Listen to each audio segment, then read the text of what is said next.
Columbus, the capital city of Ohio, is the largest city in the state and the 15th largest city in the United States. Surrounded by farmland, Columbus lies near the heartland of the Midwest. Columbus has had a municipal compost facility since 1980. The facility is located in Lockbourne, Ohio, which is approximately 12 miles southwest of the heart of downtown Columbus. I'm Lois Wachtman, and I'm an agronomist for the City of Columbus. My job is to oversee the selling and distribution of Comtil, doing land application, and if necessary, taking material to landfill. So I'm the wastewater land application coordinator. This was a combination of the EPA and the City of Columbus. It's owned by the City of Columbus, run by the City of Columbus. But the EPA helped develop the whole process and worked with us, worked with the city. We've been doing it for over 30 years. And currently we make over 44,000 cubic yards a year of Comtil. Basically, we're here to recycle biosolids, but actually that winds up being only about 50% of what we have. The rest of it's ground wood, wood chips, and yard waste. And that's mixed together, except in our plus we use about 10% of our incinerator ash from our incinerators at the two wastewater treatment plants. We add about 10% of that to form Comtil Plus, and the incinerator ash is like sand, so it's fine and it helps break down. Both of our products will help break down the heavy clays we have in central Ohio. That's one of the advantages over mill organite or one of those kind of composted biosolids, where they pelletize it, but then it gives you nutrients, but it doesn't help improve the soil, where our product helps improve the soil as well. It'll help hold more moisture, it'll open up air spaces and help break up those heavy clays, so it does a lot more for you.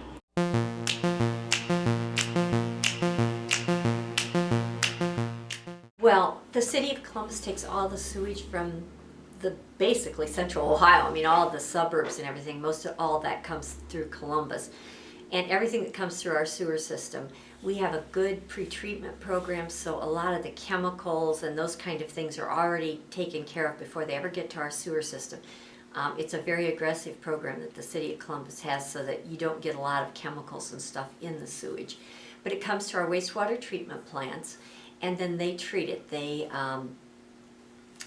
put it through a number of processes, but the last one is digestion, and that helps to reduce the amount of sludge that's actually there, and it also is held so that it is treated and reduces the number of pathogens that are in it, and the smells and stuff like that. So then the biosolids, after they're treated, and once they're treated, we call them biosolids as opposed to sludge. So once they've been anaerobically, which is the kind of digestion we do, once they've been anaerobically digested. For those of you who haven't taken biology in a while, anaerobic digestion is a series of processes by which microorganisms break down biodegradable material in the absence of oxygen.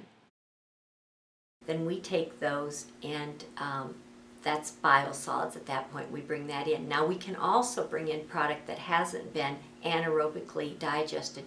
And the reason we can do that is because we further treat the material here.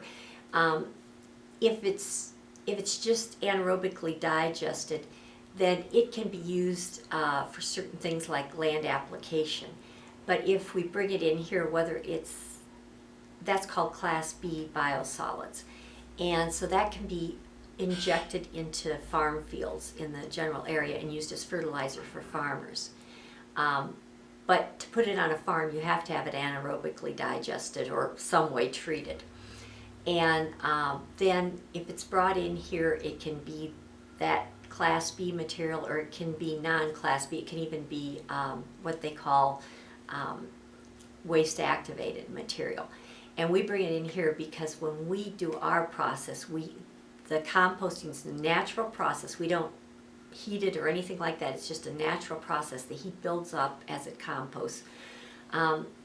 There are microbes that help break down the material that's in there, and then the nutrients are actually released.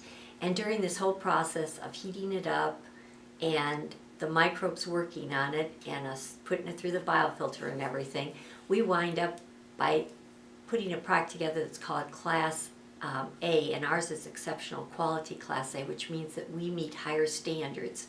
So it's like if it was pasteurized, basically. So we have to meet certain temperatures and for a length of time in order to meet the EPA guidelines. We have to have, that's why you saw them taking temperatures and everything.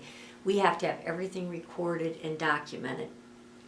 And we treat our product, it is under a lot of scrutiny and a lot of regulations.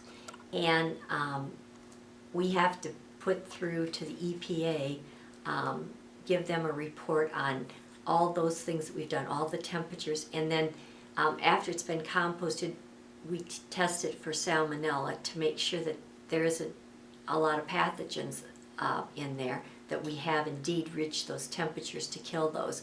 And basically when it's done from here, there's, it's like I said, basically pasteurized. It's not sterilized. There are still microorganisms in there, but they're at a very low level. And so it's safe for people to use.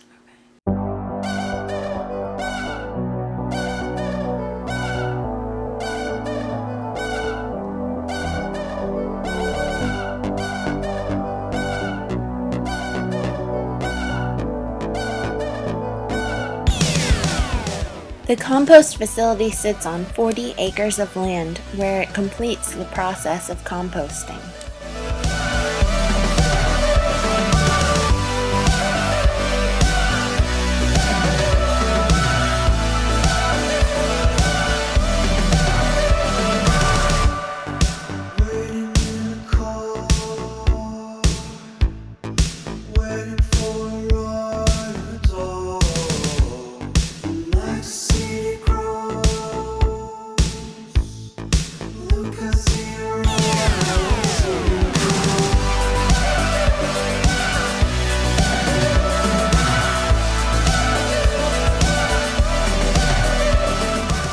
The term screen overs refers to the chips of wood that are too large to be passed through the screen. They are then returned to the wood chip pile.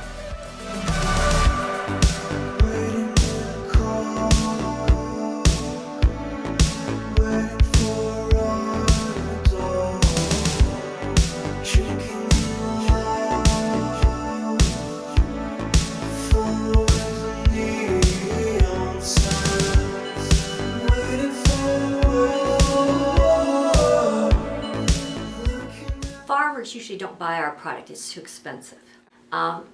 It is 50% of it at least is used for soil blends. People put it with soil and sell it to consumers. The other part of it probably is a 25-25 of the 50 that's left. 25% of it going to companies like Ohio Mulch and Kurtz Brothers, who will resell it to the general public or use it for other, sometimes they mix it also with other products. And then the other 25% goes to nurseries for potting mixes and that kind of thing. But the product is too expensive for farmers to buy and use as fertilizer. Comtil Plus is the cheaper of the two.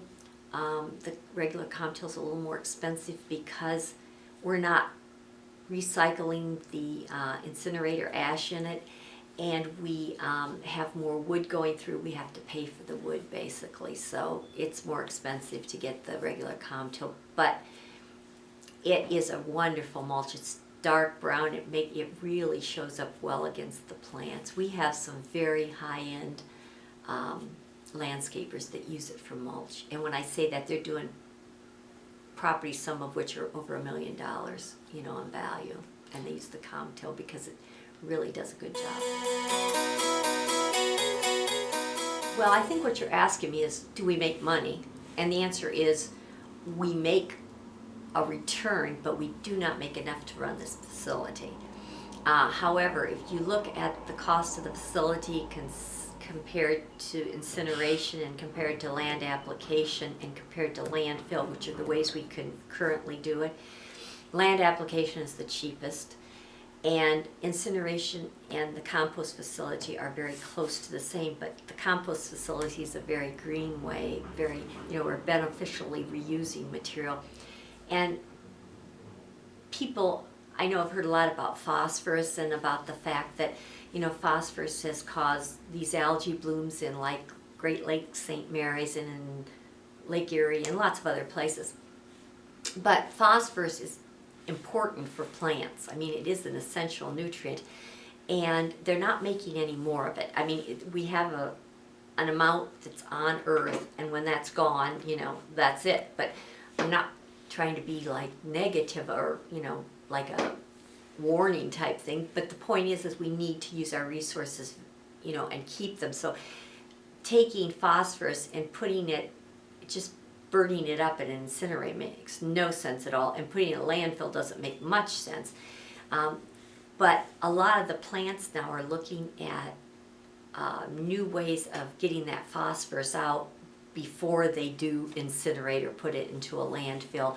And of course our products go back into the lands, so we have to monitor those lands and make sure that they don't have too much of the phosphorus on there. That's why I told you that the lands around here, before you can land apply anything, you have to run tests to find out if they have too much phosphorus or too much nitrogen already there.